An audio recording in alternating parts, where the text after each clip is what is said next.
Hi, the first section that's covered in World Regional Geography is North America. You can see some pictures here from North America. I think this is some satellite imagery draped with some 3D, but you can see Phoenix, Mount Shasta in Northern California. You can see a picture at the bottom left. That's one that I took back in the late 1990s. Three Sisters, Oregon. Front Range. This is Baltimore, Maryland, so you can see baseball stadium, the football stadium right there with the Inner Harbor nearby. Aspen, Colorado, New York City at more coarse imagery, Pearl Harbor, Canada.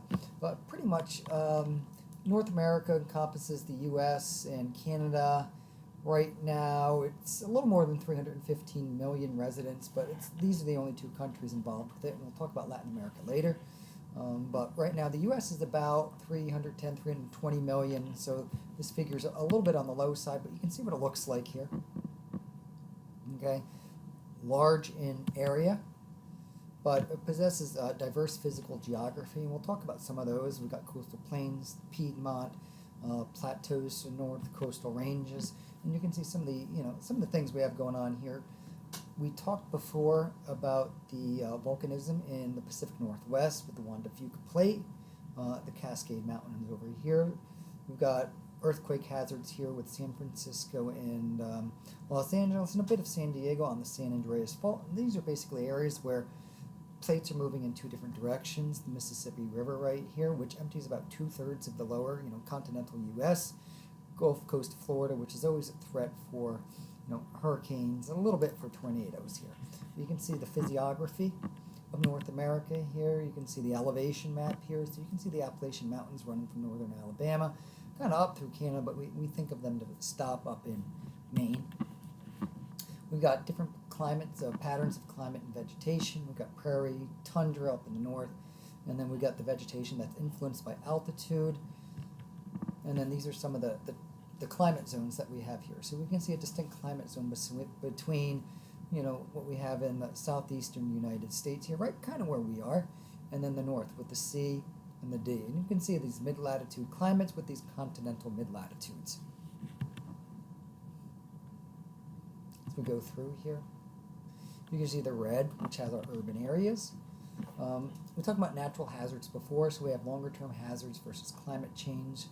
Short-term hazards like droughts, earthquakes, volcanoes, tsunamis. We did have one in 2011, a small one as a result of the Japan earthquake here. The main thing that we do deal with is managing water. And then the altering of the atmosphere with acid rain, urban heat islands, and especially with manufacturing moving to the south, Spartanburg, Alabama, Spartanburg, South Carolina, Alabama, it kind of changed the dynamics of where we do get acid rain.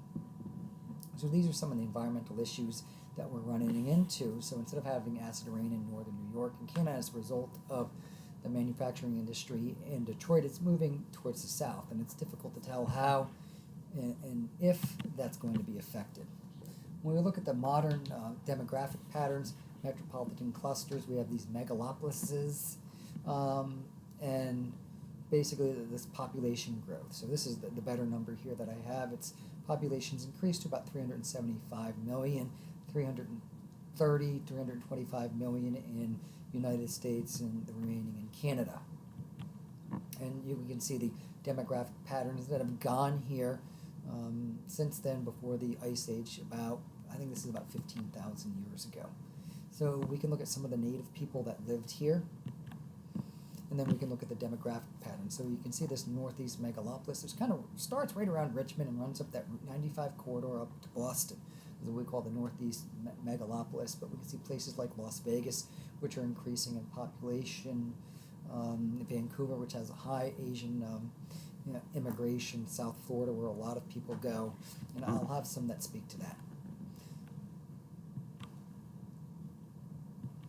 Those just talk, and then you can see the number of people per square mile. This talks about the physiographic population density, which is the number of people divided by square miles. So we can look at the number of people per square mile. So places like Rhode Island, New Jersey have about 1,000 people per square mile. The state of Alaska has about one person for every square mile.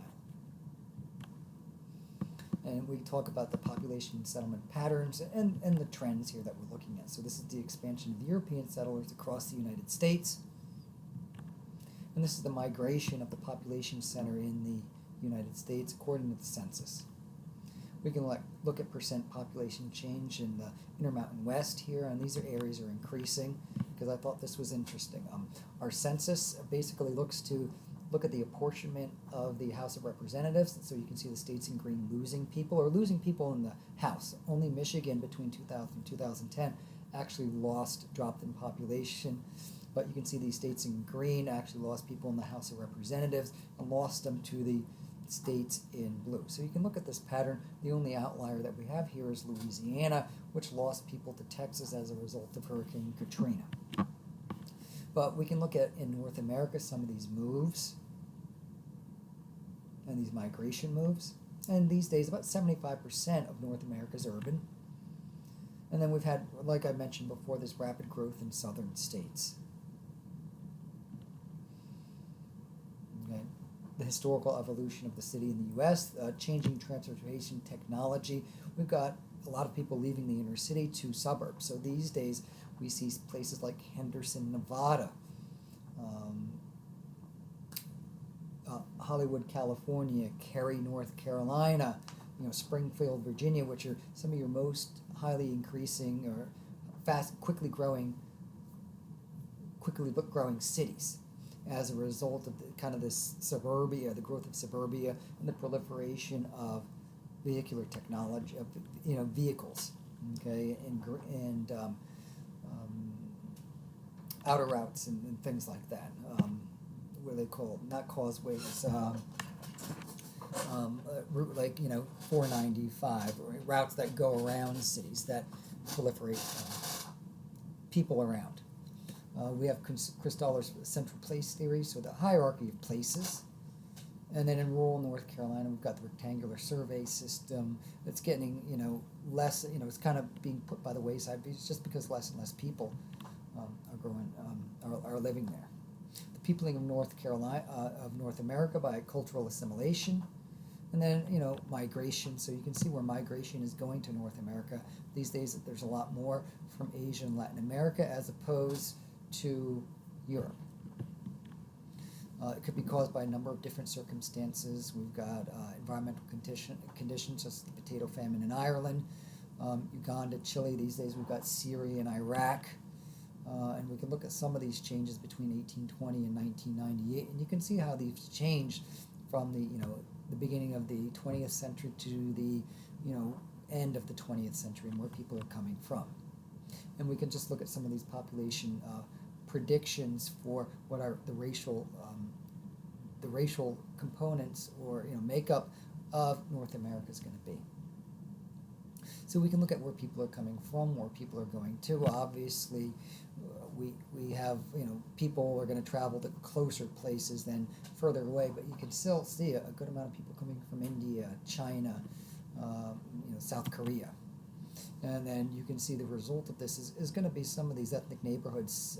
Here are some that we see in New York. And then the whole idea of culture and place. And then we've got some of these cultural homelands here, with French, Canadian, Quebec, which is, pretty much very different than the rest of Canada. Patterns of religion. Protestantism, we've got Catholicism, so we have a number of different religions throughout.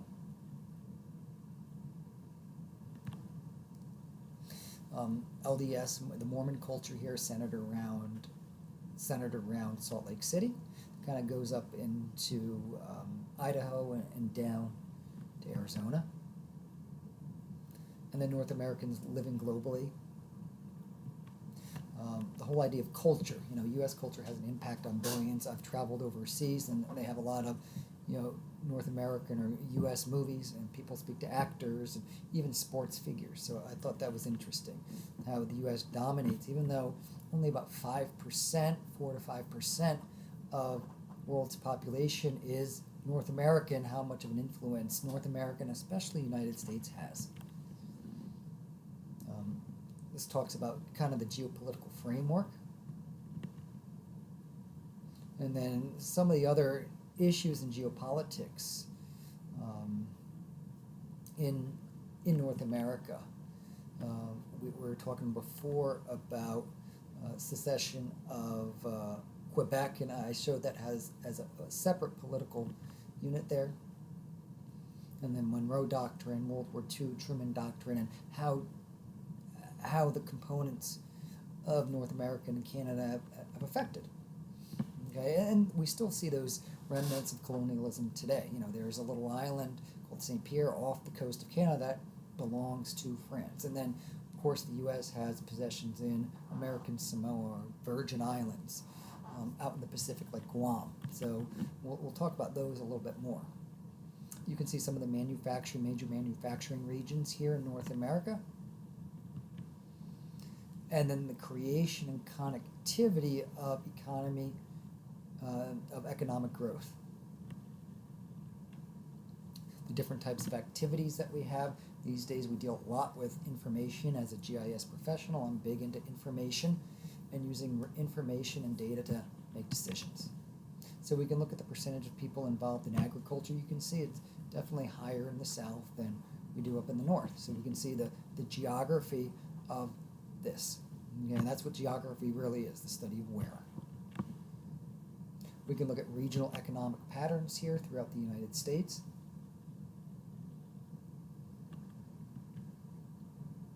And the patterns of trade here with the United States and a number of other places here, and where it's high, where it's low. And we talk about this whole idea of friction of distance. You know, one of our biggest trading partners is Canada because just the cost of transporting is extremely low. And this talks about doing business globally,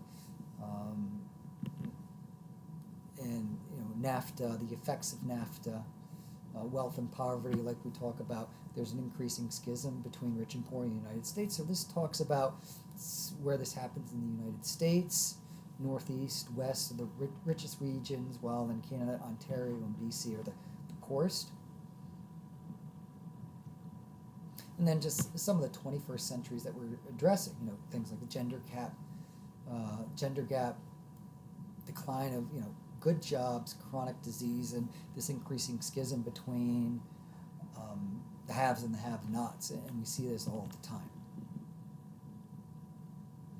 These are just some of the kind of geopolitical issues that we have, up in northern Canada right here, where we have a more autonomy for some of these places here. Puerto Rico, that belongs to the United States.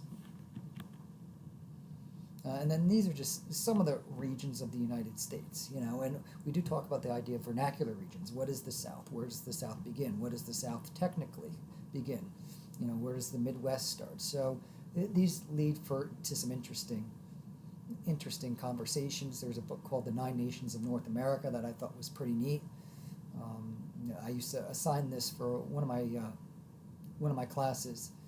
It's a good book to read sometime. So these are just talk about some of the regions, and you can see where the American South starts, right around Fredericksburg. And then you can see how these are at different scales. So you can definitely see Quebec versus the rest of Canada. Quebec, which is French speaking. And then in 1995, they did have a referendum, and it was 50.8% to 49.2% to stay within the Canadian Federation. So it's extremely close. And you can see where these are within the entire province. And so that's about it for North America. And please refer to the readings and the book for the rest.